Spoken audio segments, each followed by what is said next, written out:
مرحبا، سلام عليكم، شلونكم؟ اتمنى انتم كلكم زينين حبايبي. اليوم عندي أكلة سهلة اقتصادية ونفس الوقت طيب، كباب باذنجان.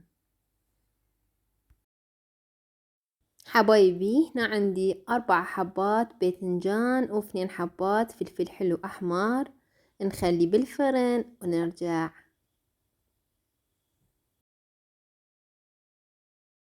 حبايب أنا طلعت من فرن وهنا وخرت جلد باذنجان وفلفل حلو.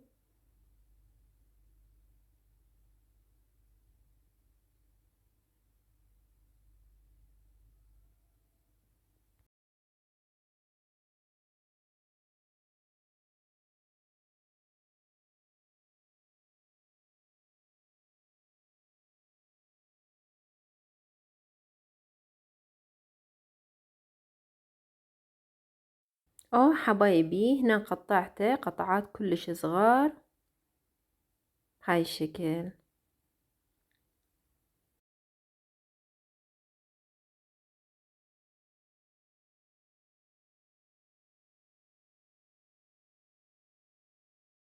حبايبي هنا أنا عصرت ماي باذنجان وفلفل حلو.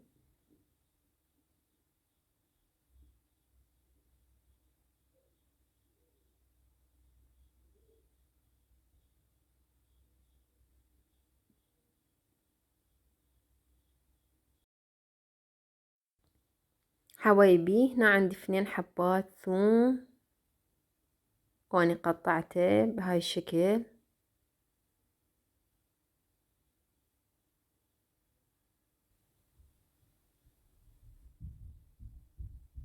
ونضيف على باذنجان وفلفل حلو.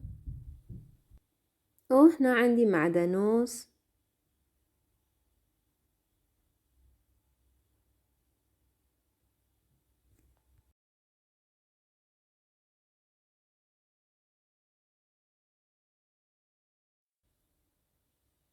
حبايب هنا أنا ضفت ملح،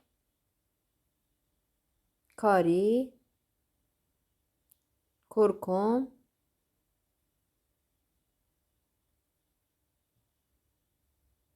فلفل أسود. حبايبي اخير شي اني ضفت طحين تمان ونعجنها كلش زين، وهسه عجين جاهز.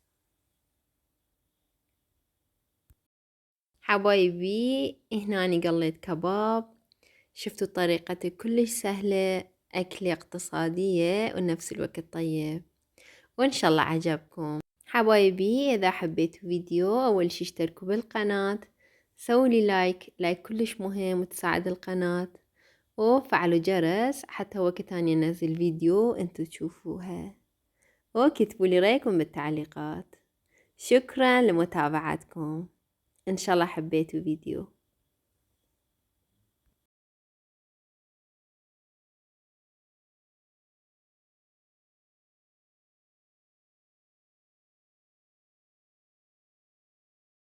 حبايبي إن شاء الله حبيتوا نتيجة، وإن شاء الله أشوفكم بالفيديو جاي.